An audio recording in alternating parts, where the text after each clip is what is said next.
Boa tarde para todos.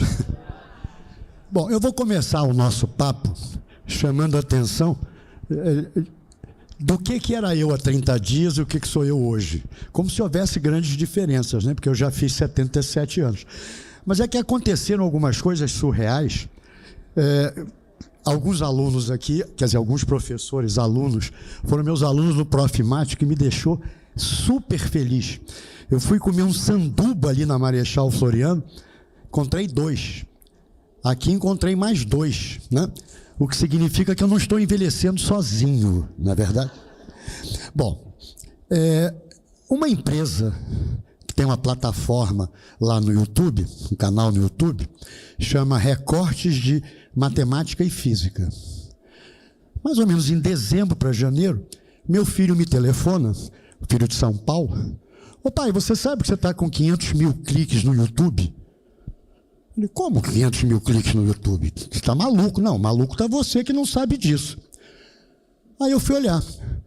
Então, essa empresa está fazendo o seguinte, está pegando palestras de professores, em vários contextos, principalmente no PapMan, e faz recortes de 3 a 4, 5 minutos em momentos interessantes das palestras. E jogou esse troço no canal delas. O Ledo, eles começaram a fazer isso com o Ledo, que é um amigo pessoal meu, há 6 meses atrás. Ledo tem, sei lá, 8 milhões de cliques, né? E eu fiquei pasmo com aquilo. Minha primeira reação foi ligar para o INPA. Sim, porque a palestra que eu dei no PapMan é propriedade do INPA, não é propriedade minha. Ou melhor, eu tenho os direitos autorais, mas eu cedi os direitos autorais para o INPA. Liguei para o INPA, a advogada estava de férias. É só para vocês saberem, a minha relação com o INPA são 2. Primeiro que eu já fiz cursos lá há 60 anos atrás, na época em que era datilografado o certificado, né? E segundo que meu filho é pesquisador no INPA. Então, 200 anos depois, a vida se repete, né?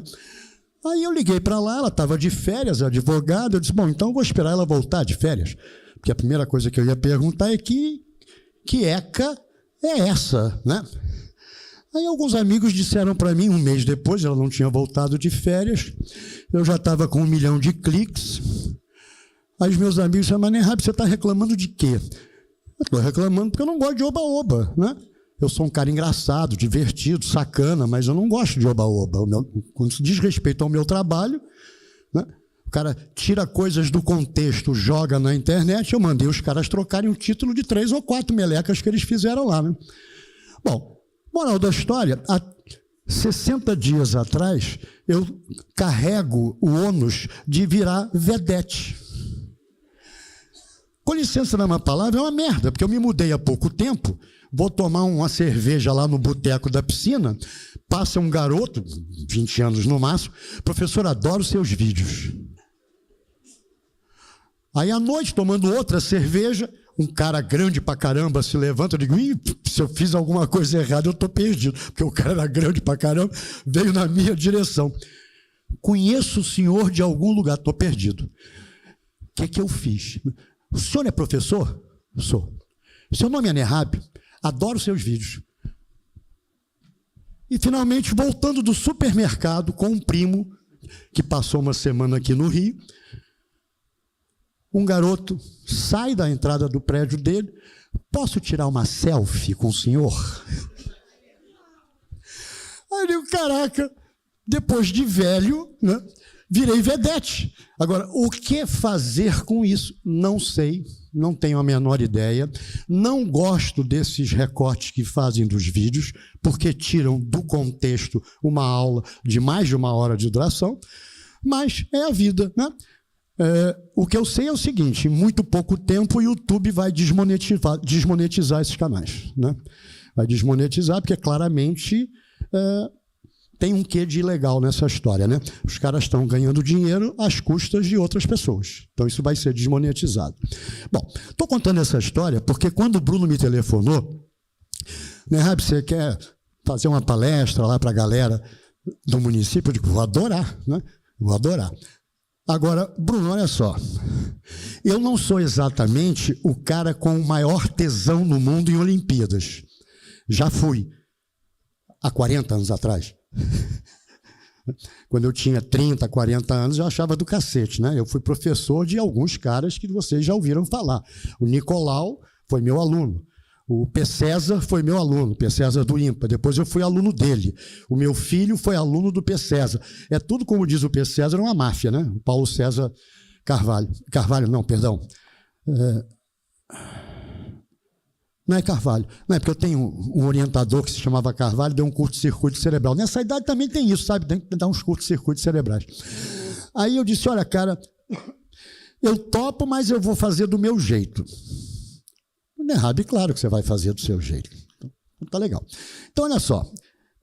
Como é que nós vamos começar? Porque eu dei o título à palestra. Eu sugeri que fosse como motivar a garotada, a gurizada. Então, a primeira pergunta que eu faço a vocês, veja, é uma pergunta, eu não tenho a resposta. Vocês já foram selecionados como professores que vão dar aula para os alunos que foram selecionados para participar da Olimpíada Carioca? É isso? Não? Então, você pode me dizer o que é, porque para eu poder entender um pouco melhor? Sim, da rede municipal, tudo bem. Ah, legal. Ah, entendi. Quer dizer, começou com os alunos de vocês. Aí vocês entraram no circuito por causa dos alunos de vocês, entendi. Mas não? Hein?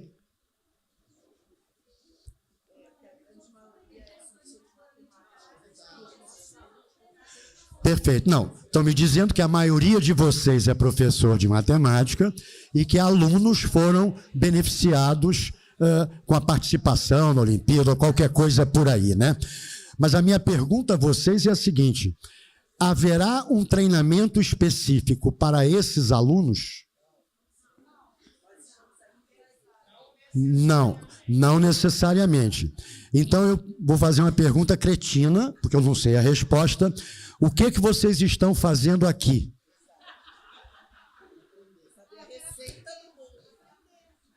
Mas vocês não sabem o que vocês estão fazendo aqui para aprender? Quer dizer, a minha pergunta é a seguinte: vai haver um segundo round? Ou seja, vocês vão dar aula diferente para alguns alunos, estes tais que foram escolhidos, porque, etc e tal?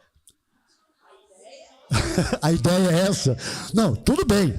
Para eu me situar, entendeu? Quer dizer, tem professor de inglês aqui também, né? Não?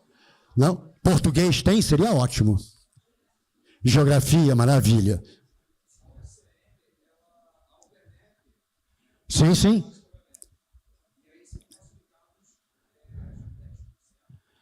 Ah, perfeito.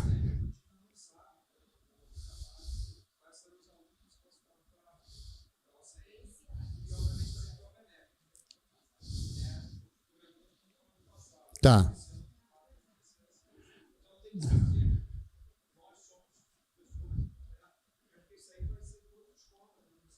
Tá. Não, eu estou fazendo essas perguntas, vou explicar por quê. Quando o Bruno me ligou, depois que eu desliguei o telefone e topei dar a palestra, eu fui procurar na internet. Olimpíada Carioca de Matemática. Sabe o que eu descobri sobre a Olimpíada Carioca de Matemática? Absolutamente nada. Absolutamente nada. Porque não existe... Exatamente, é o terceiro ano, eu estou sabendo disso. Aí eu pedi para o Bruno as provas, porque não se acha as provas na internet. Então a primeira coisa que eu disse para o Bruno é o seguinte: não sei o nível de interface que você tem com o município, mas a primeira coisa a fazer é o marketing desse troço. Caraca, né? Porque se eu entro na internet, procuro Olimpíada Carioca de Matemática, descubro uma menção à Olimpíada Carioca de Matemática no site do município, que sequer tem as provas, que sequer fala nada, como é que os alunos são escolhidos, nem nada, está faltando o marketing do município. Aí, prefeito, por favor, né? Bota grana nessa história para fazer o marketing, tá certo? Bom, então agora que eu entendi mais ou menos, e pelo visto, eu acho que eu já entendi mais do que vocês, vamos à palestra. Bom, a palestra é um pouco diferente da usual. Eu amei a palestra anterior, por várias razões. Primeiro, que ele toca num ponto absolutamente fundamental. O que eu quero avaliar? Eu vou um passo antes. O que eu quero ensinar? Porque eu vou avaliar depois que, supostamente, eu passei um conteúdo para os meus alunos. Então, a minha primeira pergunta caraca, se a gente olhar as questões das provas da OBMEP, da Canguru, que particularmente eu sou apaixonado pela Olimpíada Canguru, não é nem porque eu tenho parente na Austrália, não sei se vocês sabem que não é por acaso que se chama Canguru, nasceu de um projeto de reforma da matemática na Austrália há zilhões de anos, e aí 2 franceses gostaram do troço, criaram um samba do crioulo doido, que, aliás, é uma palavra hoje, uma expressão politicamente incorreta, né? Mas eu sou carioca, da gema e do ovo, né? Então, criaram as Olimpíadas Canguru. O que vocês mais percebem nas questões para a Olimpíada Canguru, das primeiras séries, dos níveis mais baixos? Alguém saberia dizer o que chama atenção nas questões? Quer dizer, o que elas mais abordam, qual é a cara das questões, que, na verdade, vale para a OBMEP, vale para a OBM, mas vale fortemente para Canguru. Raciocínio lógico.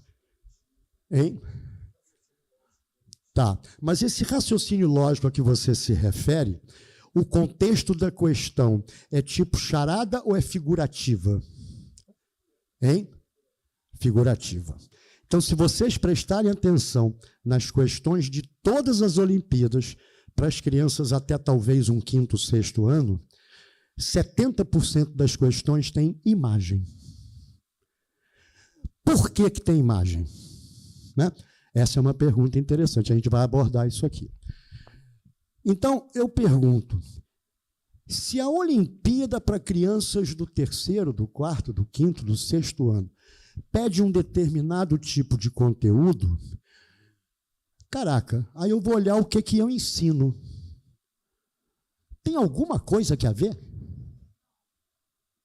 O que eu ensino para as crianças até 5º ano tem alguma coisa que a ver com o que é cobrado na Canguru, na OBMEP, na OBM?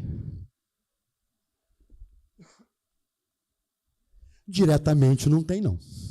Então a gente se pergunta, pô, mas peraí, quem está certo? Porque se o que eu ensino não cai nas Olimpíadas para as crianças, né? E o que está nas Olimpíadas para as crianças eu não ensino, tem alguma coisa errada. Tem alguma coisa errada, né? Ou seja, eu tenho que me aproximar do que as Olimpíadas elegem como relevante, ou as Olimpíadas têm que se aproximar do que eu ensino normalmente, que está hoje nas BNCCs da vida, nos parâmetros e o cacete A4, né? Muito bem. Então, surge aí uma questão que, se você tem um olhar crítico, você diz, mas peraí, eu olhei todas as provas da Canguru nos últimos 10 anos. Cara, 10% daquilo eu abordo no meu currículo usual para as crianças. Então, o que está faltando? Bom, claro que a gente pode perguntar o seguinte, mas peraí, né, Rabi? Eu ensino para o todo. As Olimpíadas querem um perfil muito especial de aluno, né? Alunos que vão ser candidatos a Olimpíadas, a matemáticos, etc. e tal. Eu digo, meia verdade. Porque o que acontece de importante?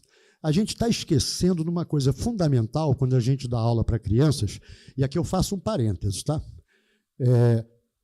Eu me formei em engenharia elétrica, tem que fazer as contas. Bom, é mais fácil eu dizer, me formei em 1969, tá? Ou seja, tem 50 e cacetada anos, 54 anos. Mas eu também tive uma formação complementar eu tenho 77 anos, faz as contas, tem mais ou menos isso. E me formei também complementarmente em ciência da computação e matemática. Mas quando eu acabei de me formar, fui dar aula. Fui dar aula no IME, eu me formei no IME em engenharia, fui dar aula no IME. Depois de um certo tempo, encheu o saco da aula em ensino superior. Aí eu fui fazer outras coisas na área de computação, depois fui dar aula na PUC, alguns anos depois. Encheu o saco nível superior. Aí eu fui para o ensino médio. Virei vedete de vestibular no famoso curso Impacto aqui do Rio de Janeiro. Dei aula, sei lá, 200 anos no Impacto. Aí o Impacto acabou, eu ainda dei aula em um ou outro lugar, aí tirei férias da educação. Mas senti uma falta do cacete da aula, né? Então, o dono do PH à época, que era o Paulo Henrique, né? Paulo Henrique foi meu colega no IME, ele fez Química, eu fiz Eletricidade. Ele fundou o curso PH e disse para mim, Rabi, olha só, você não quer dar aula aqui, não? A gente tem uma turma de alunos bons e está perdendo esses alunos para escolas que têm turma IME. Então, legal, fui dar aula nas turmas IME. Encheu o saco. Não, eu vou dar aula agora no 9º ano. Fui dar aula no 9º ano, no 8º, e disse para mim mesmo, não tem jeito, já estão ferrados, são umas bestas de matemática, não sabem porra nenhuma, então eu vou para o 7º. Aí eu fui para o 7º ano, achei do cacete, né? A maior dificuldade das crianças é o tal do X, né? Aliás, tem esse filmete que passou na internet, aí viralizou pra cacete, né? Como é que é? Matemática era simples, 1 mais 1 dá 2, 2 mais 2 dá 4, aí meteram letra na matemática, esculhambou tudo. Não dá para não lembrar desse filmete que teve dezenas de milhões de cliques, né? Isso não tem 1 ano, na verdade. Você vai dar aula no 7º ano, a primeira coisa que você pensa é nisso que o cara falou, na verdade. Caraca, o X é o problema, né? Bom, eu me dei muito bem com o 7º ano, mas eu achei que eu tinha que ir para o 6º. Fui para o 6º, foi seguramente a turma mais caótica que eu já dei aula na minha vida. Caraca, eu já tinha 5 netos e eu disse, porra, caraca, como é que nego aguenta dar aula para 6º ano? É o caos, né? Aí, tudo bem, usei o meu conhecimento de velho, né? Eu estudei muito psicologia, fiz um doutorado, que não fiz a tese, mas fiz lá um doutorado de educação na PUC, psicologia, sociologia, o cacete da educação. Eu disse, não, o que vai valer é a minha experiência de avô. Eu já sabia que criança nessa idade só consegue, está nas pesquisas, só conseguem prestar atenção, no máximo, 7 minutos. Eu digo, porra, a aula tem 45, estou ferrado. Como é que vai dar? Não vai dar certo isso. Vai chegar numa hora que vai ser um caos completo e eu vou ser expulso da sala, não é verdade? Aí eu negociei com a turma. Olha, galera, na primeira aula, em 10 minutos eu senti que eu estava perdido, né? Eu disse, tem que inventar alguma coisa aqui, senão eu estou ferrado, né? Ó, vamos negociar o seguinte, eu vou dar 7 minutos de aula, vocês vão ficar me olhando, senão vai ter cacete aqui dentro de sala. Depois dos 7 minutos, eu dou 3 minutos para vocês fazerem a zona que vocês quiserem. Eu não devia ter falado isso.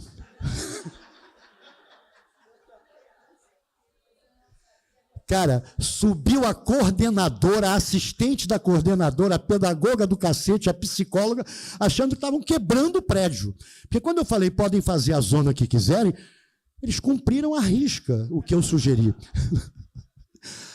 Aí, tudo bem, não, está tudo bem, a culpa é minha, eu que sugeri que eles podiam relaxar, um recreio de 3 minutos. Aí, moral da história, eu levei o semestre inteiro dentro dessa negociação. Consegui dar aula. E, é claro, a zona foi diminuindo com o passar do tempo, que eles não precisavam quebrar tudo, nem subir em cima das cadeiras, das carteiras, né? Bom, 6º ano, então, foi assim, minha prova de fogo. Aí eu fui para o 5º. Adorei pra cacete. O 5º, eles não são tão zoneiros, né? Fui para o 4º, maravilha. Aí resolvi fazer oficinas com maternal. Maternal 1, maternal 2. Vou até mostrar umas fotos. Do cacete, me apaixonei. Aí o meu filho começa a me sacanear. Papai, peraí. Quando você se aposentar, você vai estar dando aula intrauterina, né? Porque com 70 e cacetada você já está dando aula para maternal 1 e maternal 2. Eu não sei, meu filho, se eu estudar como é que funciona lá os neurônios das criancinhas, né? Pode ser, né? Bom, moral da história, eu dei aula há algum tempo. fiz muitas, como se chama? Falei a palavra há pouco, oficinas. E uma coisa que eu aprendi com essas experiências todas, dei aula também para empresas, né, que eu tinha uma empresa de consultoria informática, então trabalhei muito com informática. Eu descobri o seguinte: todo problema está na cognição. Você desenvolver a cognição da criança. E aí eu fui estudar essa droga. Fui estudar isso. Muito bem. Então, o que eu vou fazer é um painel um pouquinho de algumas coisas que eu julgo relevantes, porque quando a gente fala em Olimpíada, dá a impressão que a gente está falando numa coisa muito louca. Não, a gente não está falando numa coisa muito louca. A gente está falando exatamente do que é necessário para a criança ter condições de aprender aquilo que lhe é oferecido. Se ela não desenvolver uma cognição para poder tomar como seu um determinado conceito, não vai rolar. Não vai rolar. Né? Então, é um pouquinho da minha experiência. Agora, eu vou dar uma dica para vocês. Já que me transformaram em vedete, só falta eu sair rebolando pela cidade, dei uma paquerada em alguns recortes, porque pode ser interessante vocês verem. Tem até algumas coisas que eu gosto lá. Agora, tem as palestras do Papimem, onde tem uma especialmente, que é, aliás, foi a primeira vez que no Papimem o Eduardo Wagner me deixou fazer exatamente o que eu quero. Eu deve ter se arrependido. Foi oficinas para ensino fundamental. Primeira coisa, Eduardo Wagner também é outro cara que eu conheço há 40 anos, porque ele é que deu a medalha que meu filho ganhou na Olimpíada há 35 anos atrás. Ou seja, é tudo uma máfia mesmo, né?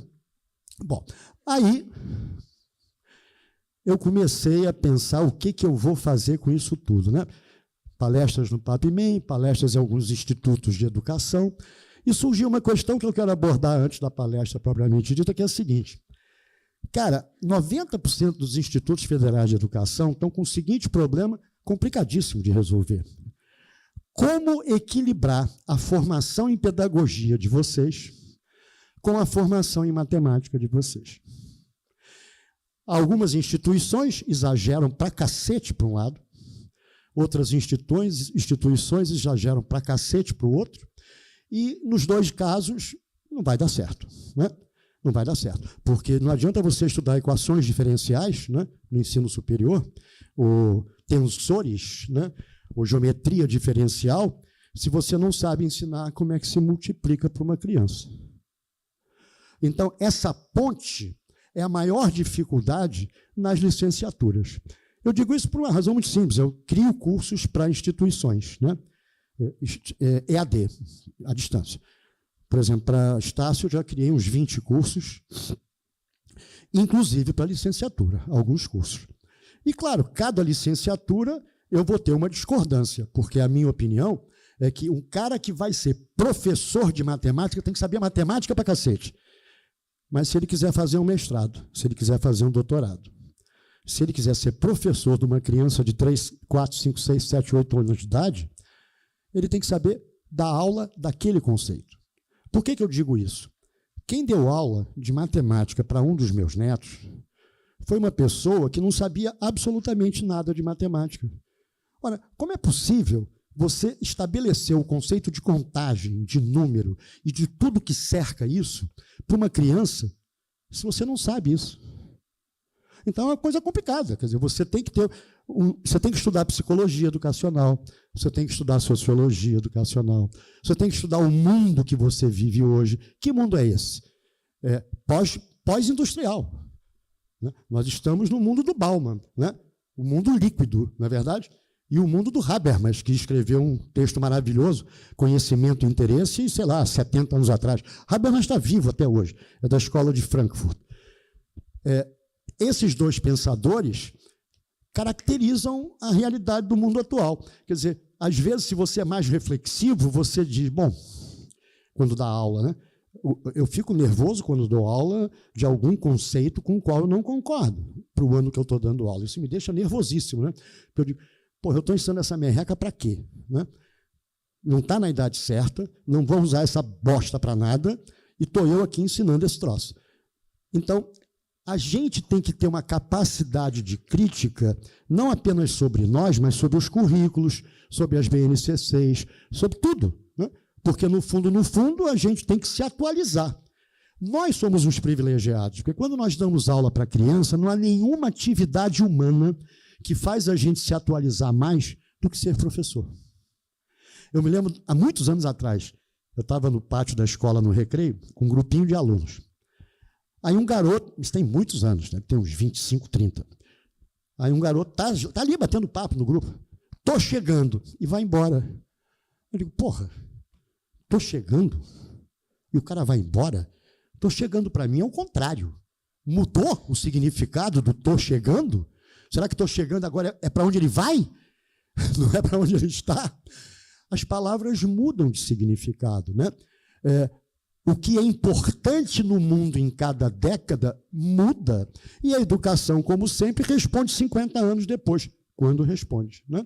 Hoje a gente vê o ChatGPT, né, fazendo um caos, e não se enganem, vai ser pior do que Eu, o Robô, do Isaac Asimov, que, se vocês não leram, acho muito bom ler. O professor tem que ler nos dias atuais o Eu, o Robô, do Isaac Asimov, porque mostra o que vai ser o mundo dos robôs. Só tem um detalhe, na época eram robôs de verdade. Hoje, devo informar aos senhores que nós somos os robôs. Nós somos os robôs. Nós obedecemos bonitinho tudo que nos é dito, não refletimos se isso tem sentido, se não tem sentido, se o mundo está indo para um lugar que eu acho melhor ou não acho melhor. Nós somos os robôs, seguindo as regras. Ponto. E é por aí que eu vou abordar aqui a minha palestra, tá? Muito bem. Então, como motivar a gurizada?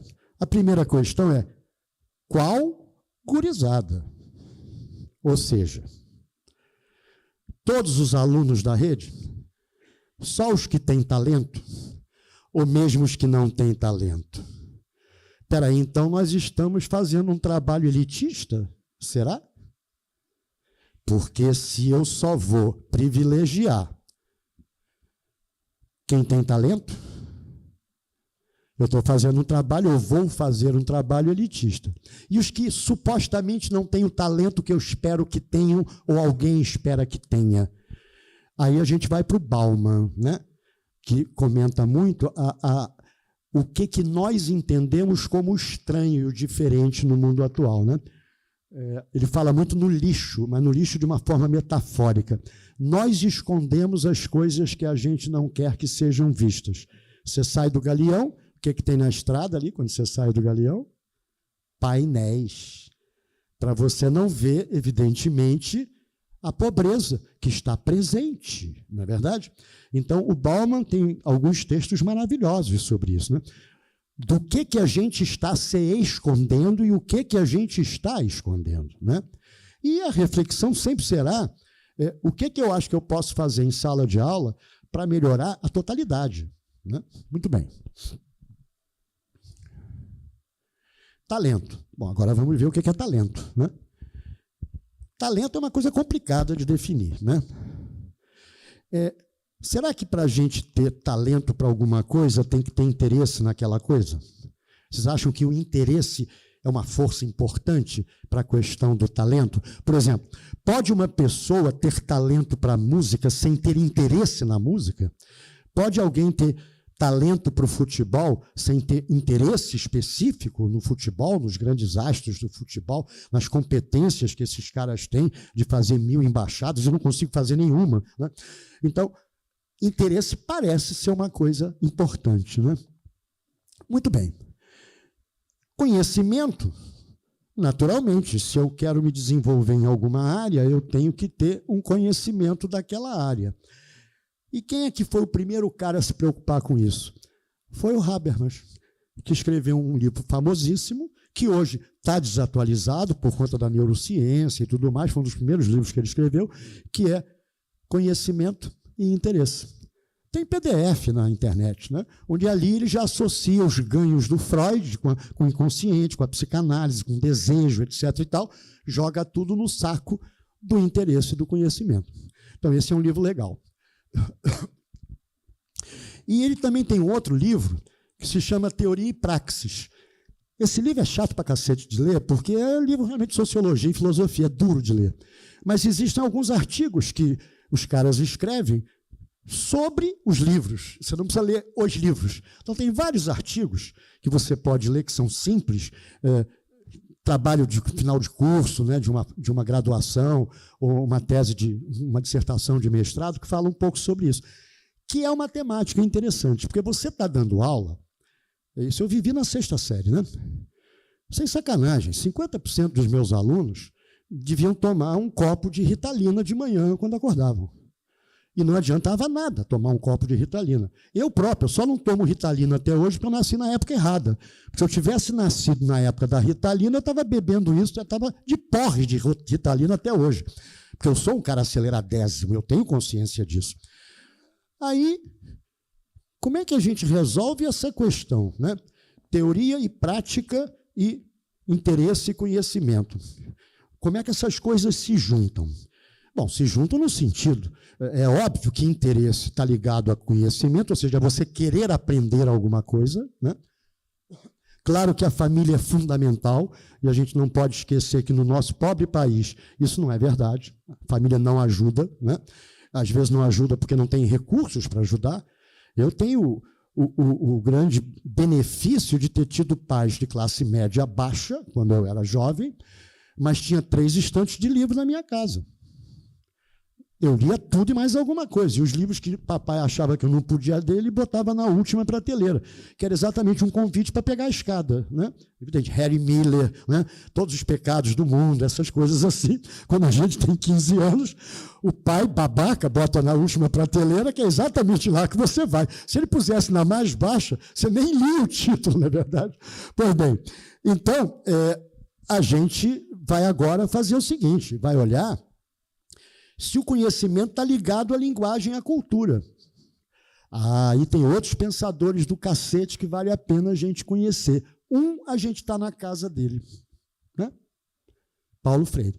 E eu acho do cacete, porque como a minha formação é tecnológica, eu já fiz uma palestra uma vez dizendo que os matemáticos têm um tremendo preconceito contra qualquer coisa que não seja engenharia, matemática, tem uma dificuldade de interagir com os pedagogos, psicólogos e sociólogos do cacete. Da mesma maneira que os psicólogos e sociólogos também têm preconceito contra os matemáticos. Então, esse preconceito ele é justificável, mas só tem uma maneira de se quebrar esse preconceito. Um falar com o outro. Evidente, né? Eu, muito cedo, aprendi que só com a minha matemática eu não ia muito longe, né? Então, eu aprendi a dialogar com outros pensadores, outras pessoas que faziam coisa diferente da minha. E aí eu acho do cacete, só pontuando mais uma coisa, bacana, né? O adulto que a gente vai formar, né? Quer dizer, agora sociologia, filosofia, história e geografia virou, me perdoem a expressão, merda nenhuma na BNCC, né? Bacana. Quer dizer, um garoto de 15 anos, se ele for mineiro, ele não vai encontrar mais resposta para oncotô, proncovô, de onde eu vim. Que o mineiro tem essa expressão, de onde eu vim, onde eu estou, para onde que eu vou. Aonde que você encontra essas respostas? Na adolescência. Quando você começa a ler coisa diferente de gibi de sacanagem, tá certo? Então, se você não vai ter sociologia, filosofia, história e geografia no ensino médio, com uma carga horária decente, você vai formar débeis mentais. Ou seja, vai formar matemáticos, vai formar engenheiros, vai formar só sociólogos, vai formar pessoas que têm uma cabeça muito limitada, porque não é holística. E para você ensinar, você tem que ter uma cabeça holística. Você tem que ter uma visão maior do todo, né? Muito bem. E quem é que são os grandes caras da linguagem da cultura? Ou seja, você chega no seu aluno se o teu discurso encontra alguma relação com a realidade dele, né? Uma parte da minha família é do Amazonas. Na verdade, portugueses imigrantes de Portugal para Marrocos, de Marrocos em 1900 para a Amazônia. Então, eu tenho um grande lado da minha família no Amazonas. E um dos meus tios ficou famoso, ele era ribeirinho, então tinha lá um barquinho, comprava coisa numa cidadezinha não, vilazinha, vendia na outra, isso há 100 e cacetada anos atrás. E eu conheço muito bem a Amazônia. Então, a pergunta é, a aula que eu dava no PH para 5º ano podia ser a mesma aula que eu daria para o 5º ano do Ribeirinho, mas é a mesma aula que a gente dá. É a mesma. Né? A aula que se dá, aí até já tem um senão, no interior do Brasil, numa zona rural de 5º ano, é a mesma que a gente dá para o 5º ano do Leblon. Algumas exceções, porque tem escolas rurais, né, no interior do Brasil. Nessas escolas, a realidade está mais próxima da realidade delas. Mas se ele não fizer uma escola rural, se ele fizer uma escola municipal convencional, ele vai aprender um monte de babaquice que não serve para porra nenhuma, entendeu? Enquanto nós, na cidade, temos nossas crianças que nunca viram uma vaca, né, o camarada vai ter lá uma linguagem que não tem nada a ver com a do mundo rural, né, que é outra realidade. Então, esse é um dos problemas que eu particularmente critico e vejo na BNCC. Né? Ou seja, eu até brinquei uma vez numa palestra, BNCC do cacete se fosse aplicada na Noruega, na Finlândia. Né? Mas sabe quantos habitantes tem a Finlândia, a Noruega, etc.? Menos de 10 milhões. Nós, 10 milhões de habitantes, temos no estado do Rio de Janeiro. Professores, nós temos 2 milhões. Alunos, 40 milhões em idade escolar. É fácil resolver o problema da educação no Brasil? Não, não é. E nem pode ser. Nós somos, se não me falha a memória, vou chutar aqui, mas numa palestra minha eu tenho esse dado correto, a 20ª população do mundo, se considerar os 40 milhões só em idade escolar. Né? Não tem muitos países com mais de 40 milhões de habitantes. Tá? Mas nós temos 40 milhões na escola. Eu estou falando em ensino fundamental, pré-escola e ensino básico, ensino médio. 40 milhões. Nós somos... Não, eu não estou nessa, porque eu não tenho a formação de licenciatura. Vocês são 2 milhões de professores no Brasil. Vai formar 2 milhões de professores. Não é fácil, não é uma tarefa fácil. Mas ela fica mais difícil ainda quando você não respeita as territorialidades, ou seja, quando você não respeita a realidade do lugar onde você vai dar aula. Né? E a gente não está respeitando. Então, Freire mostra basicamente, né, e é muito bacana as pessoas que criticam Freire leram meia linha de Freire. Né? Isso eu me dou com essa realidade a todo momento, porque eu sou de uma área que não lê Freire. Mas eu leio Freire, como leio o Biratã. Né?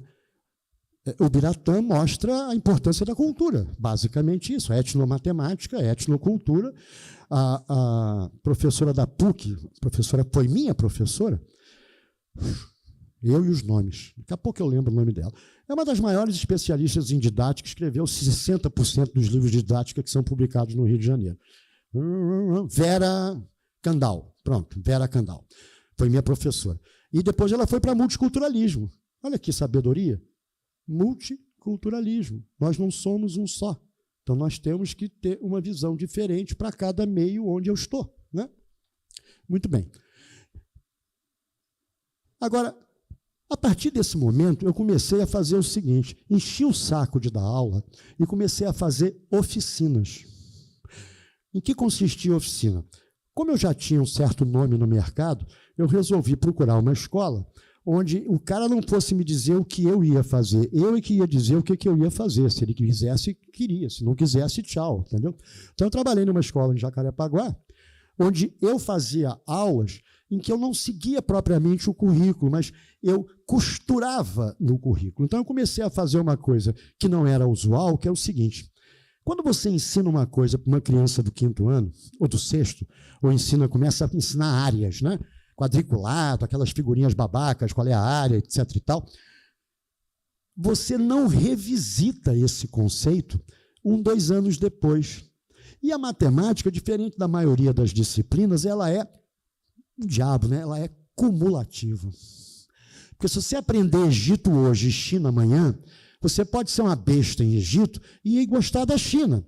Agora, bicho, matemática não tem jeito. Um professor que eu gosto muito, meio que eu adotei ele, o Jean Lira, um brilhante professor, ele uma vez disse que um pai foi à escola reclamar que ele deu na prova uma matéria que foi de anos anteriores. O que ele vai responder para um pai desse?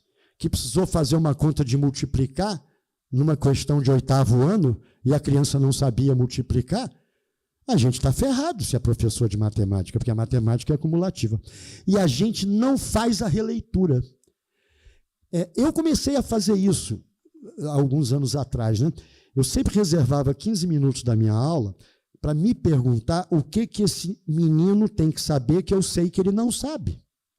Então, eu usava 10, 15 minutos da minha aula para fazer uma revisão de fração, uma revisão de como é que se escreve o número decimal. Ou seja, eu não estava perdendo tempo, eu estava ganhando tempo, porque se eu não fizesse isso, ele não ia entender porra nenhuma do que eu ia explicar. A gente ensina a equação para a criança do 7º ano. Na hora de resolver a equação, 7x igual a 41. A criança decora, desce o 7. Ela não sabe que eu posso dividir ambos os membros de uma igualdade por um mesmo número que não seja zero, que a igualdade não se altera. Não, ela não aprendeu o conceito, ela aprendeu o algoritmo. Por isso que ela não sabe nada, porque o algoritmo você esquece, né? Então, se você começa a ensinar para a criança, não passa para o outro lado, troca sinal, passa para o outro lado, troca sinal, cacete. Você pode subtrair a mesma quantidade dos dois lados da equação. Então, dá a impressão que você está passando o cara para o outro lado e trocando sinal. Não, você não está fazendo isso. Você está subtraindo ou somando a mesma quantidade a ambos os lados da equação. Aí ela vai ficar mais bonitinha. E por aí vai. Mas não resolvia. Então, eu comecei a dar aula que tentava integrar um monte de coisas. E eu já fiz esse trabalho na PUC, num trabalho genial do professor Carmelo, que é quase uma divindade, o professor Carmelo, do Departamento de Educação da PUC. Ele fez doutorado em Harvard há 200 anos atrás, tem 90 anos ele, ou mais. E ele criou um trabalho em comunidades na PUC, há quase 10 anos atrás. E eu trabalhei com ele nesse projeto uns 3 anos. E aí aconteceu uma coisa sensacional, que eu vou mostrar também aqui na tela para vocês. Eu me mudei há pouco tempo, porque eu estava pensando em partir para a Europa, que eu tenho parentes para cacete lá, e ficar lá uns 6 meses. Aí, claro, aí surgiu essa meleca desses recortes, virei vedete, o cacete, estão me enchendo o saco para criar cursos, pendurar na internet. Eu vou acabar tendo que fazer isso. Então, adiei as minhas férias eternas, que eu estava prestes a iniciar, né? E me mudei. Estou rachando apartamento com um primo, que mora em Manaus, porque a minha vontade era vender tudo e virar mochileiro aos 77. Ele disse, você está meio velho para virar mochileiro. Pelo menos tenha um pouso no Rio de Janeiro, eu racho com você o apartamento e você bota lá teus móveis, etc. Quando você voltar para o Rio, sabe Deus quando, você vai ter a suíte é sua, tudo bem. Aí eu fui morar ao lado do Rio Centro. E estou lá eu e tal, adorando o lugar que eu moro, adorando o lugar que eu moro. Voltei a morar em condomínio, não morava em condomínio. A socialização do cacete, olha, maravilha. Aí a primeira coisa que eu fiz foi botar lá no WhatsApp do grupo, né, onde eu moro, vem cá, tem alguém que tem contato com alguma escola municipal próxima daqui? Aí um cara me respondeu, né, no privado, olha, eu não tenho contato direto com a escola, mas eu trabalho numa ONG, eu dou aula de reforço de português aos sábados. Você quer ir lá conhecer? Eu disse, claro que quero, é evidente que eu quero. Então, lá fui eu. Lá fui eu, no tal sábado, conhecer. Quando eu estou caminhando na comunidade César Maia, lá ao lado do Rio Centro, quer dizer, a 4 quilômetros do Rio Centro, eu vejo uma loja que estava mobiliada que me parecia que ia ser aula de alguma coisa, que não era exatamente a ONG onde ele trabalhava. Aí eu entro, olha o que é, Papai do Céu, né? Quer dizer, eu não sou muito chegado nele não, mas tem Papai do Céu em algumas situações que realmente não dá para negar, né? Eu entro, uma mocinha linda me atendeu com um sorriso, eu digo, vem cá, vocês estão com cara disso aqui, vocês dão aula. Resposta da menina, nós fazemos aqui um projeto de reforço escolar, e aí eu olhei, quando ela falou, os alunos mais velhos auxiliam os alunos mais novos, né? Aí eu disse, mas eu, há 8 anos atrás, eu fiz um trabalho desse na PUC com o professor. Não, eu não falei com o professor, eu fiz um trabalho na PUC. Aí ela me cortou. Professor Carmelo? Olha, eu quase caí no chão. Uma coincidência inacreditável. Pois bem, já estou fazendo oficinas lá, tanto na ONG do cara que me ligou, quanto me reencontrei com o professor Carmelo, depois de 8 anos. Quer dizer, eu aos 77, ele aos 92. O trabalho dele é uma maravilha. Alguns de vocês talvez já tenham ouvido falar nele. E o que eu faço com essas crianças? Oficina. Aí você diz, mas o que isso tem que a ver com a Olimpíada? Tem tudo. Porque se você quer trabalhar cognição, você tem que trabalhar com a Olimpíada.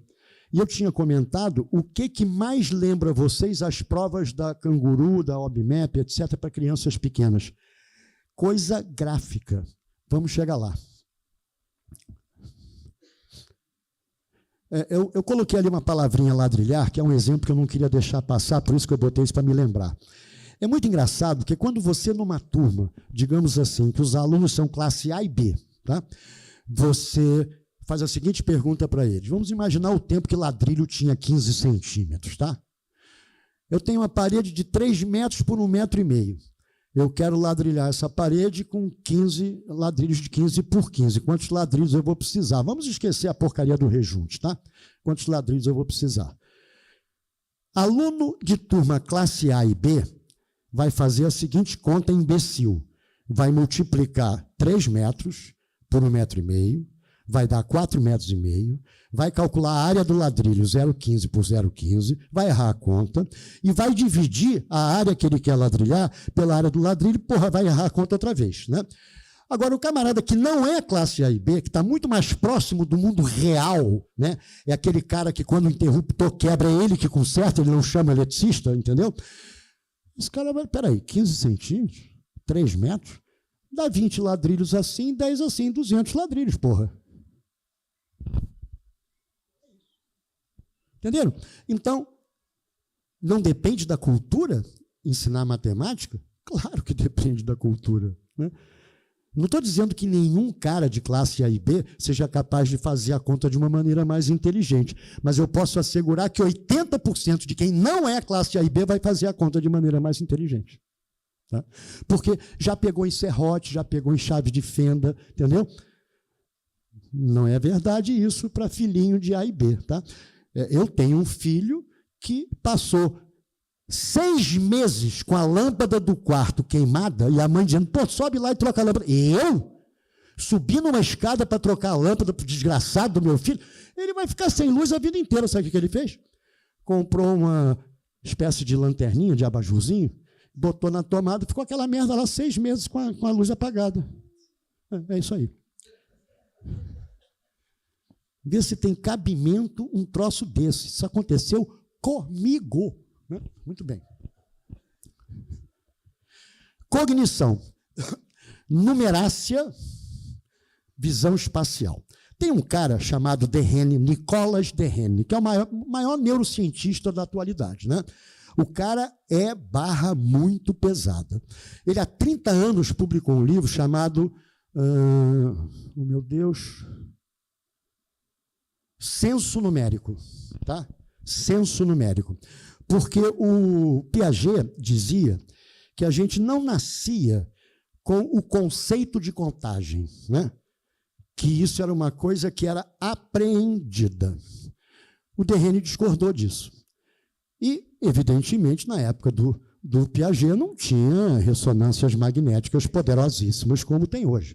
Então, hoje você pensa num aparelho de ressonância, o detalhe dele é uma coisa inacreditável, né? Quer dizer, ele bota em cores a região que está eletricamente mais ativada, etc. e tal. E o Dehaene descobriu que não é verdade. Começou a fazer experiências, adivinha, com avestruz, com rato, e descobriu que mesmo os animais têm a noção do que é 1, 2 e 3. Não passa de 3. Aí ele veio para o Brasil estudar aquela colônia de índios que tem aí, que é uma coisa famosa, que eles não têm palavra para mais de 3. É 1, 2 e muitos. Isso é do cacete. Quer dizer, 1, 2 e muitos. Não tem palavra para 3, 4, 5, 6. Você não tem numeração dele, não tem numeração nenhuma. É 1, 2 e muitos. Entendeu? E ele estudou isso para saber como é que essas pessoas conseguem se comunicar, né? Com essa linguagem tão primitiva numérica. E ele acabou descobrindo que não, bebês têm noção de 1, 2, 3. Muito bem. Obrigado.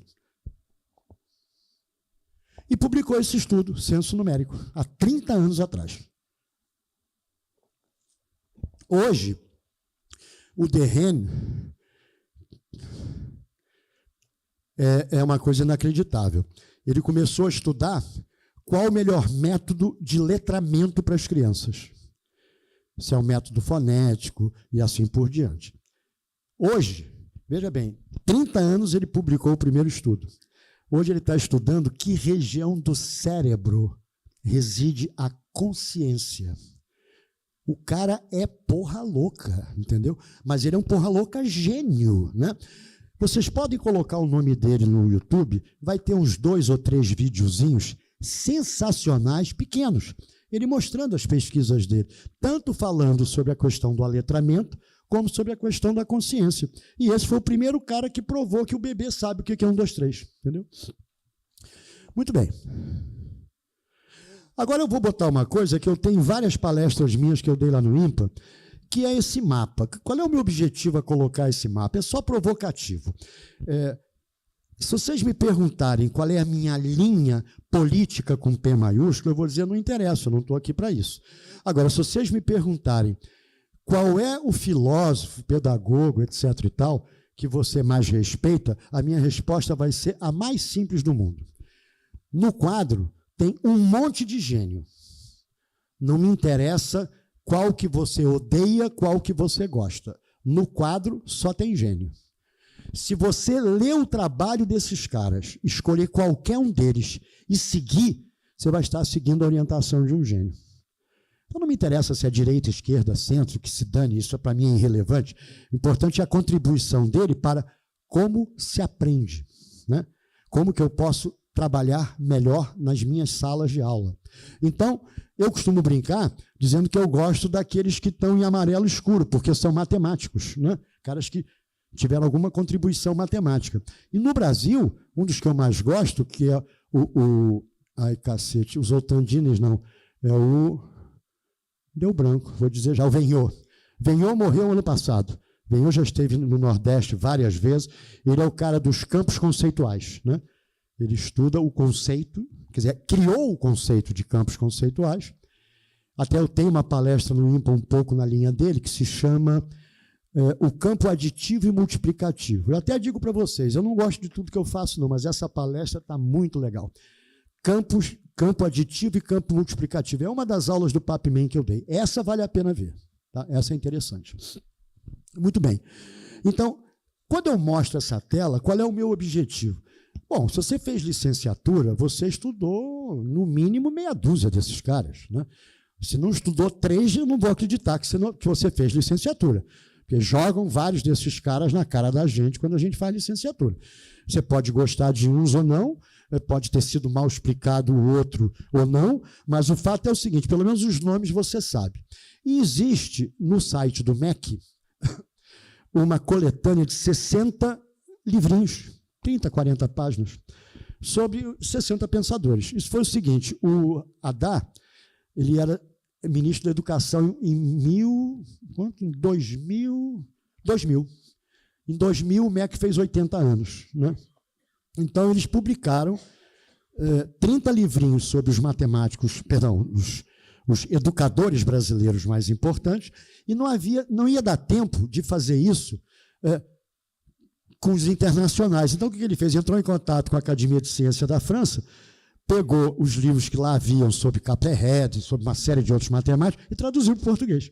Então, se vocês entrarem no site do MEC, não está muito fácil achar, não, porque os governos anteriores esconderam essa coisa, né? Mas está lá no site do MEC. Então, é bacana, porque é um livrinho de 30 páginas que você lê sobre o cara, 30 páginas, contribuição dele, um pouco da biografia dele, 30 páginas, qualquer um atura, né? Lê numa manhã, 30 páginas. Se você gostar do cara, aí vai beber na fonte, vai ler os livros que o desgraçado escreveu, vai estudar aquele cara, entendeu? Se você não gostou, pelo menos deixou de ser ignorante em mais um. Pelo menos já sabe mais ou menos qual é o barato do cara, tá certo? Muito bem. Então, eu acho fundamental pegar qualquer um desses caras e dizer, vou estudar esse cara, né? O Venhot, eu acho sensacional. Tem 4 livrinhos em português, escritos por uma professora, se não me falha a memória, de Santa Catarina, sobre campo multiplicativo, campo aditivo, frações à luz de campos conceituais. Livrinhos pequenos, deve custar 20 pratas, entendeu? Que são muito interessantes. Agora, motivar para, né? Bom, motivar para quê? Né? Motivar para quê? Primeiro eu fui querer saber motivar a gurizada. Que gurizada? Agora, motivar para quê? Né? Conhecimento em geral, matemática, Olimpíada. Não preciso responder essa pergunta, porque é claro que a gente está no contexto das Olimpíadas. E eu faço questão de reforçar o seguinte: eu não tenho absolutamente nada contra as Olimpíadas. Um dos meus filhos fez Olimpíada, foi medalhista quando era jovem. Um dos meus netos fez Olimpíada, é medalhista.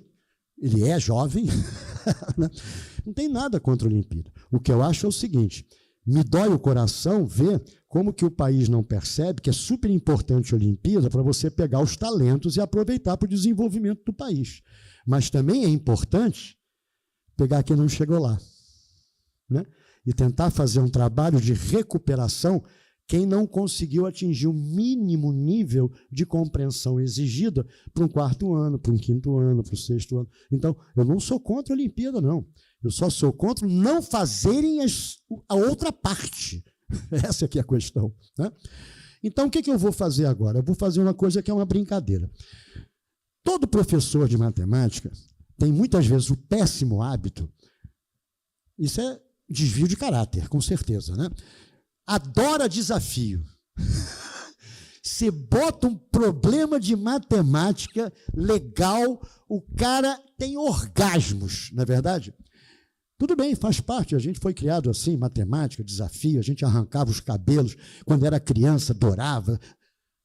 Legal, desafio é muito legal. Mas, se você quer que o seu aluno adquira uma competência mínima para a Olimpíada, tem que ir além do desafio. Porque você tem que saber se ele já está no nível de cognição para receber tal conhecimento. Então, eu vou fazer umas brincadeiras aqui, que eu já fiz em algumas das minhas palestras anteriores. Por exemplo, esse é famoso. Esse está numa das minhas palestras. Descobrir qual é o número que está faltando. Tá? Tá dando para enxergar o número? Senão eu vou fazer uma coisa aqui, só para facilitar vocês. Espera aí. Deixa eu aumentar aqui. Zoom. Só para quem quiser fotografar. Poder fotografar. Deixa eu puxar assim, ó. Tá aqui, tá? Ei, lá. Espera aí.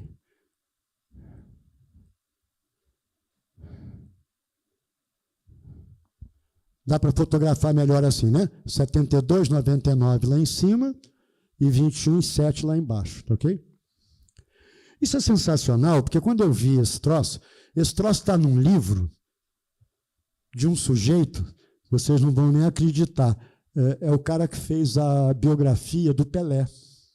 O cara que fez a biografia do Pelé, ele é um jornalista inglês e um matemático, que é o Bellos. Tá?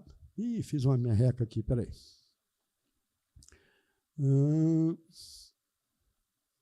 Tá, acho que agora está direito. Vamos ver. Tá.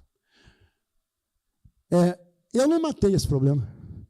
Eu olhei esse problema no mínimo 15 minutos, e disse, porra, do cacete esse problema, porque eu não estava vendo o que eu não estava vendo. Né? Você acha que você encontrou a resposta e você percebe que no final não fecha. Aquilo que você pensa que é, não é. Né? Eu não matei esse problema. Então, como não matei vários problemas na minha vida, é óbvio, né? Então, esse é um problema legal, mas isso é uma coisa que cutuca a gente. Depois vocês podem tentar descobrir a resposta, obviamente eu não vou dizer qual é. Né? Aliás, quem quiser saber qual é, procura lá, está numa das minhas palestras, tem a resposta. Aliás, num dos recortes que fizeram, que botaram lá o título, problema, né, mais simples, mais difícil do mundo. Na verdade, esse cara, o Yoshika Kagahara, ele é um japonês especialista em charada. E essa foi considerada a charada mais genial dos últimos 100 anos, porque ela é banal e ela passa a perna em cara que é bom em matar charada, porque é muito bem construído o troço. É genialmente construído. Tá? Muito bem.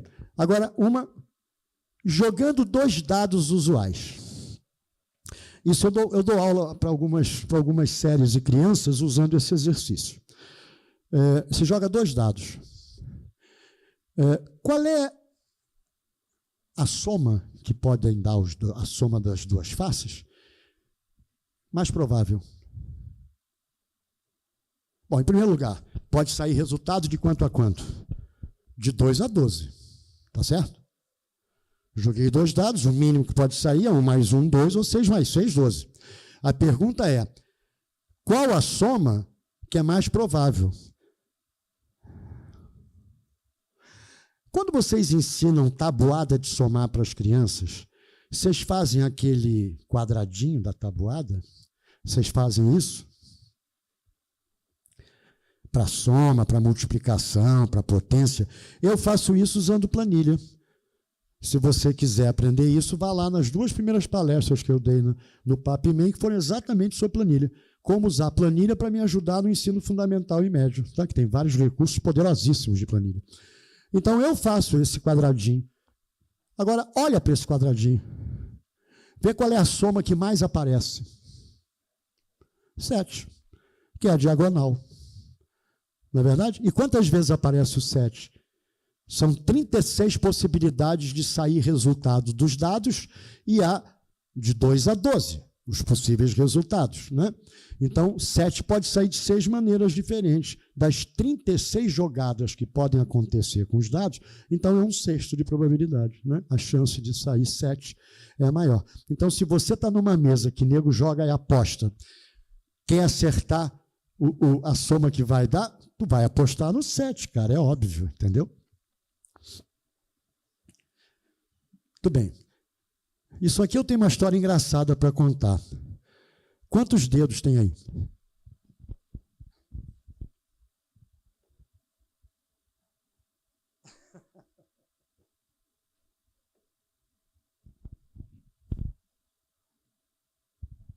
Esse exercício é engraçado porque, é claro, que eu, por ter 6 netos, eu não posso resistir à tentação de acompanhar o desenvolvimento deles, que é uma coisa assim, uma das coisas mais lindas do mundo. Quer dizer, a criança não sacava uma coisa ontem, saca hoje. É um negócio belíssimo de você perceber.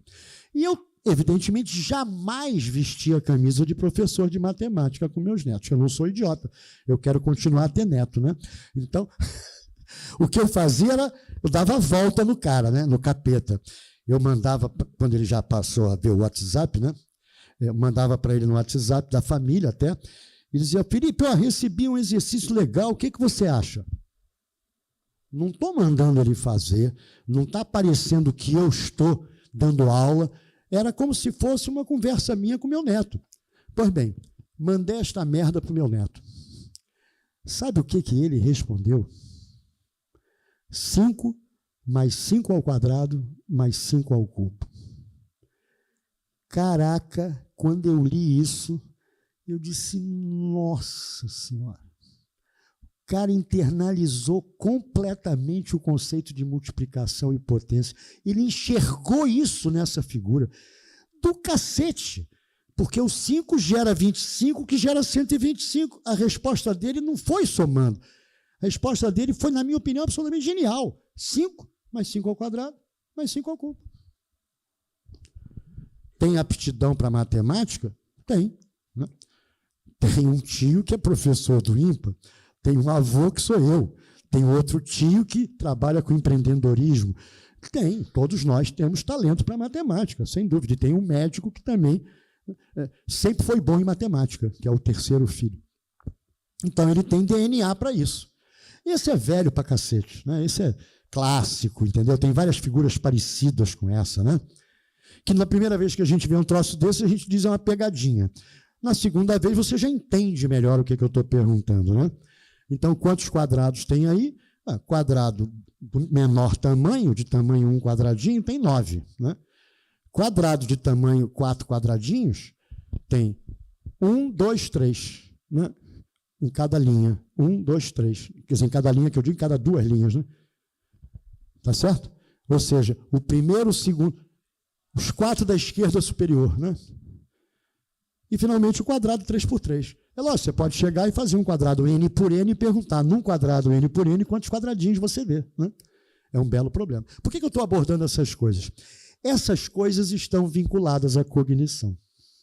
Embora aparentemente sejam puramente charadas, claro que algumas são muito difíceis fora do contexto de uma criança de 5º ano, de 4º ano, mas você vá para as Olimpíadas Canguru.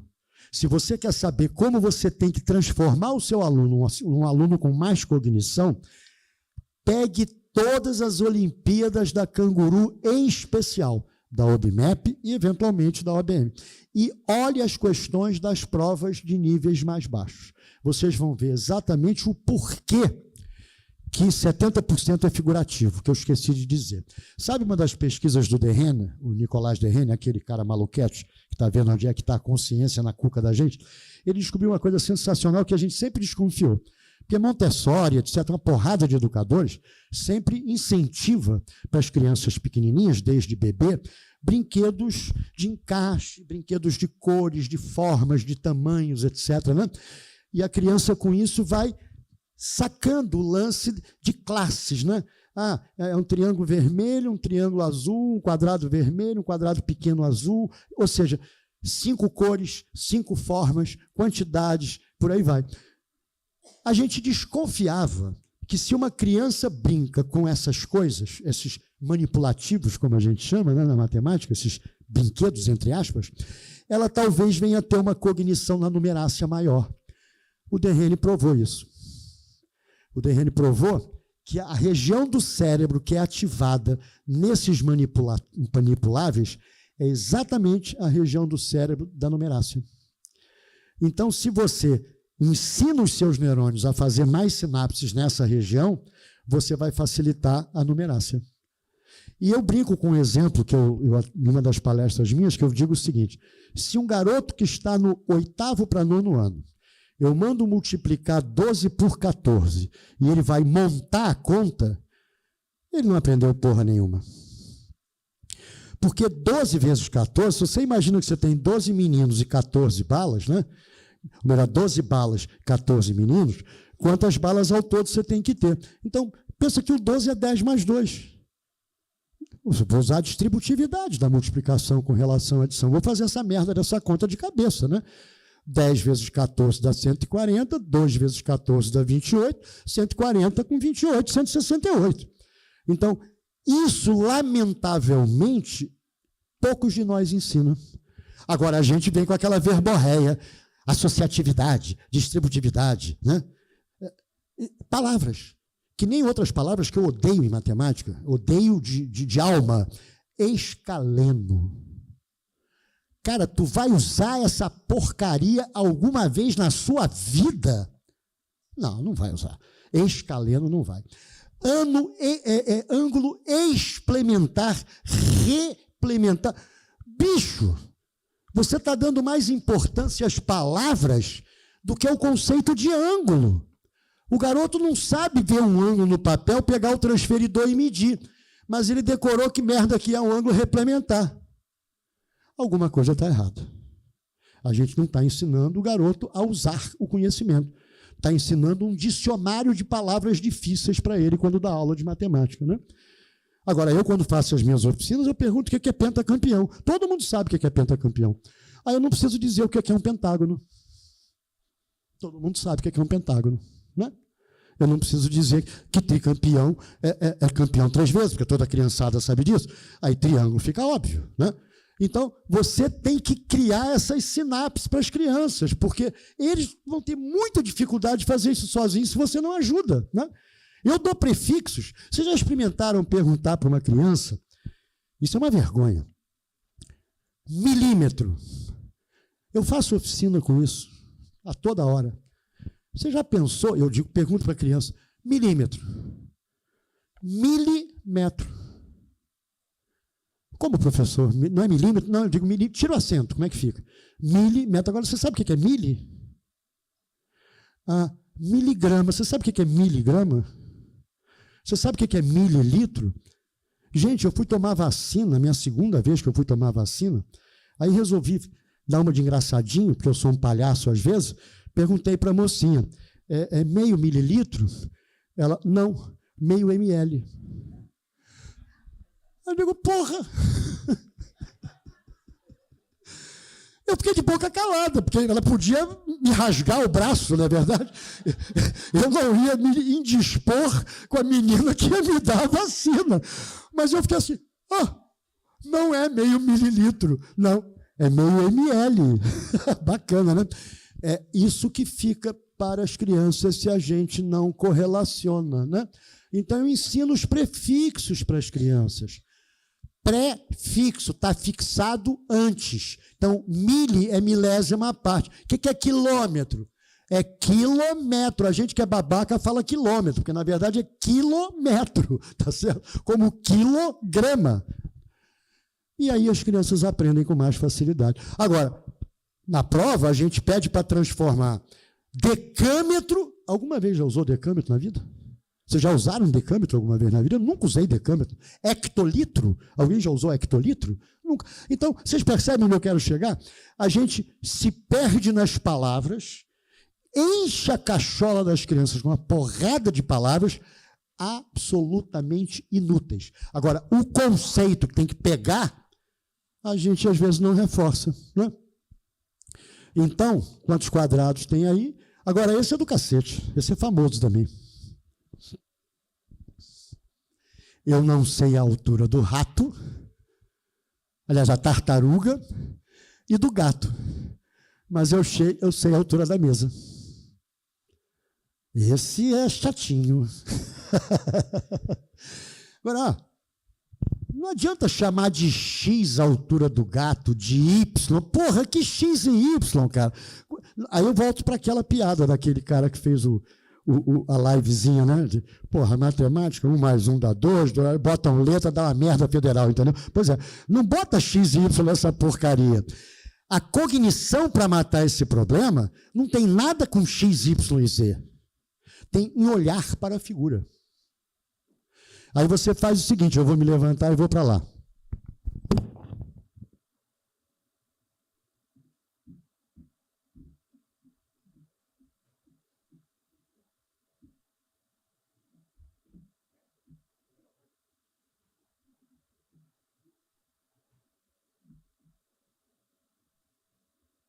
Bota a primeira figura em cima da segunda.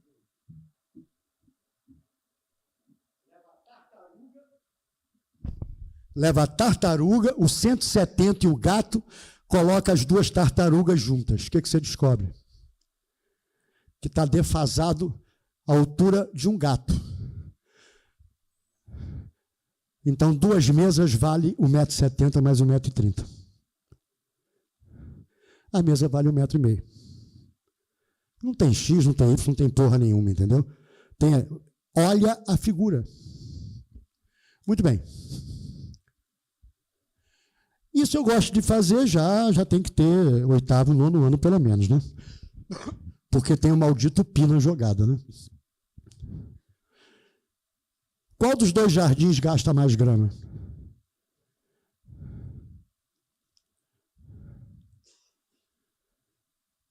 O primeiro, se você chamar de uma unidade o lado do quadradinho, dá 4 quadradinhos de uma unidade, né? Quer dizer, perdão, o lado direito são 4 quadradinhos, de uma unidade cada lado dá 3.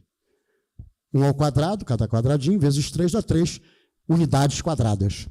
O lado esquerdo é um círculo. Mas se o lado do quadradinho vale 1, é πr2, π1 ao quadrado, dá π, que é 3,14. Ah, então o círculo é um pouquinho mais de grama.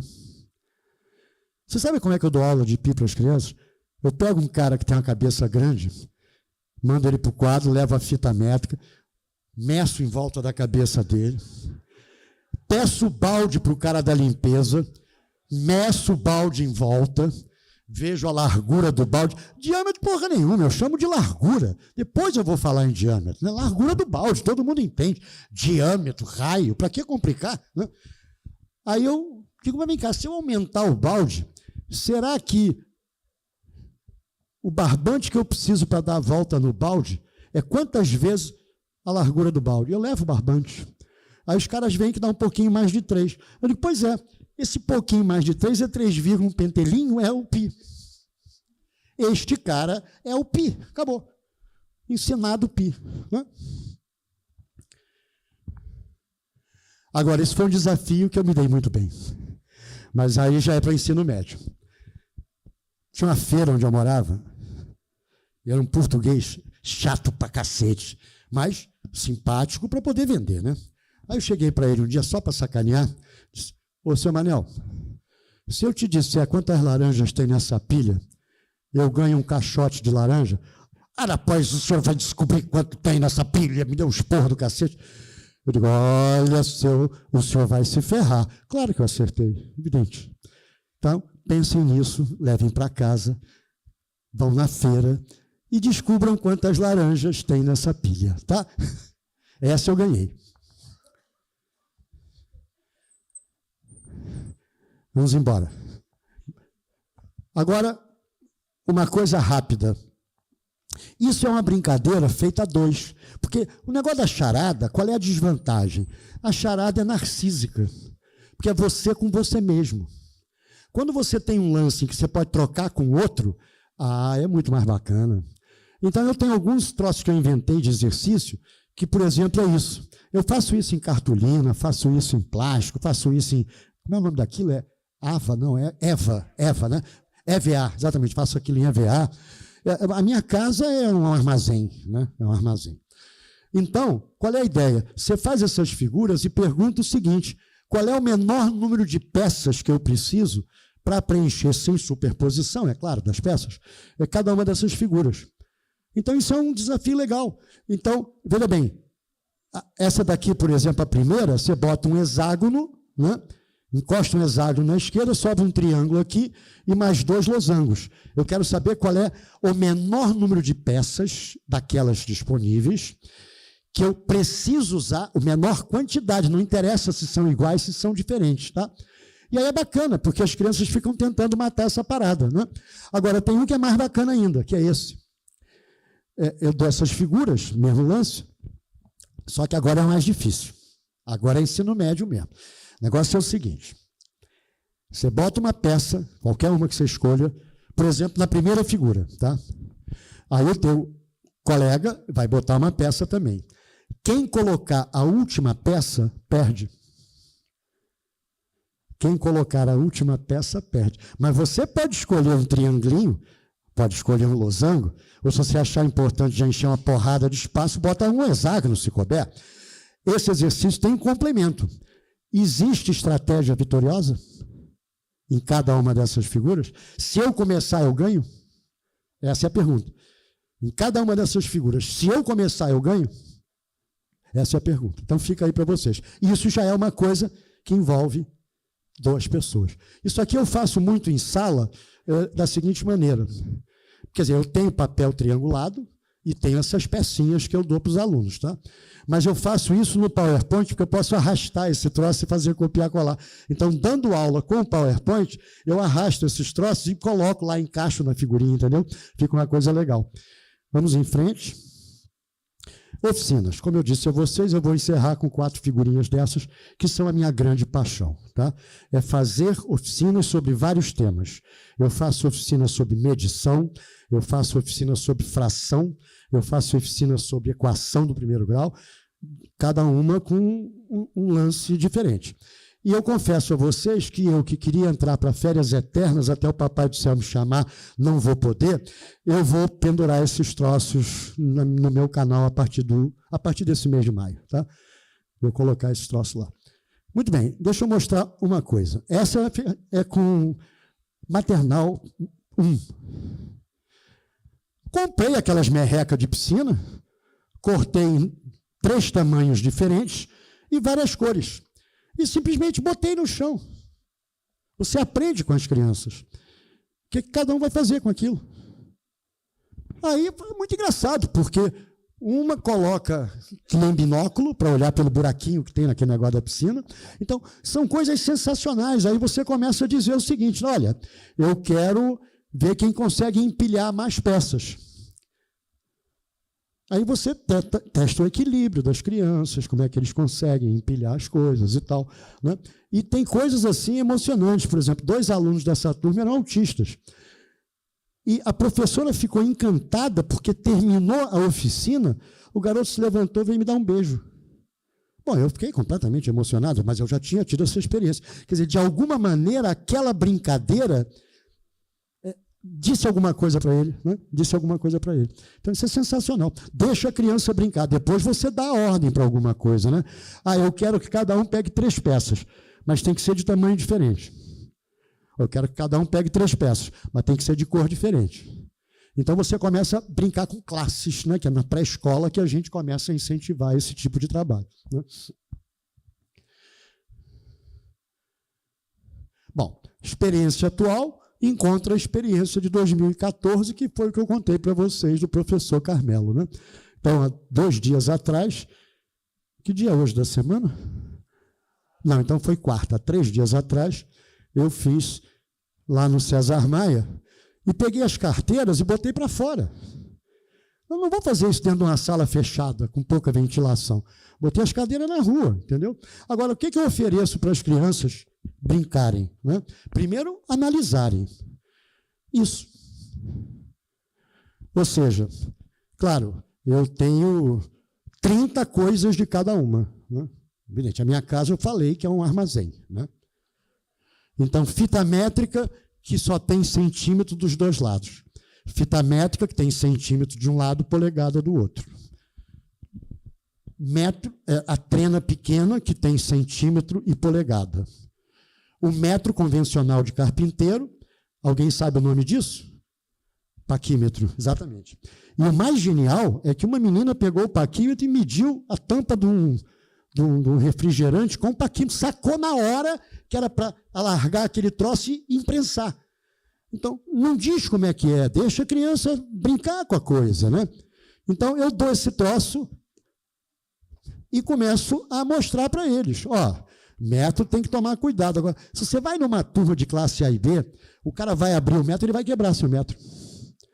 Porque ele não percebe que ele tem que abrir na direção das lâminas. Ele vai pegar, vai abrir, vai quebrar. Nenhuma dessas crianças quebrou metro nenhum. Por quê? Porque já viram metro na vida. Muito bem, aí eu falo em polegada. E pergunto se eles sabem o que é polegada. Toda criança mais velha tem celular, né? Mesmo sendo mais pobre. Tem um celular mais modesto, né? E ele sabe qual é o tamanho da tela do celular dele. Ele sabe que é em polegada. Tem 6 polegadas, 6.2, 6.5, 8.2. E aí você pergunta qual é o tamanho da televisão que ele tem na casa dele.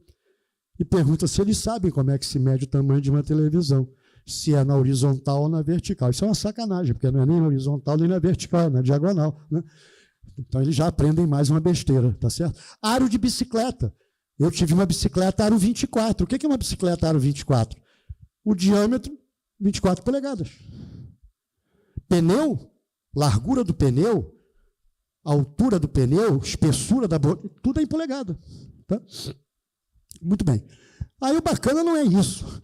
O bacana é você mostrar essa régua aumentada. Olha as frações. Olha que festa que você faz com fração.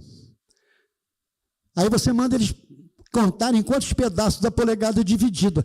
Aí eles se surpreendem. Ué, não é 10 que nem centímetro? 10 milímetros, não é? Pois é, não é, né? Polegada você divide em 8 pedaços, em 16 pedaços. E se você pega uma pizza e divide em 8 pedaços, qual é a fração que representa um pedaço? 1/8? Pois é, 1/16 é o pedacinho que está dividido a polegada. Aí você acompanha para ver se eles acompanham o lance. 1/16, o que vem depois? 1/8. Por quê? 2 em 16 é a mesma coisa que 1 em 8? Ah, 2/16 é a mesma coisa que 1 em 8. Então, depois do 1/16 da polegada, vem o 2/16 da polegada, que é 1/8. Depois vem o 3/16. O 4/16 é a mesma coisa que 1/4? É. Aí você coloca lá uma chave dessas de porca, né? E eu tenho 2 coleções dessas, eu boto uma chave para cada cara. 1/8 de polegada, 3/8, etc. Então, eu mando eles medirem o tamanho da chave com a régua de polegada. 1 minuto só, tá? Está lá as chaves para eles medirem, né? Eles pegam a chave e medem. E eu boto algumas porcas às vezes. Eu boto também uma coisa que eu me divirto com isso. É coisa babaca, mas eu me divirto com isso. Alguém sabe o que é carrapeta?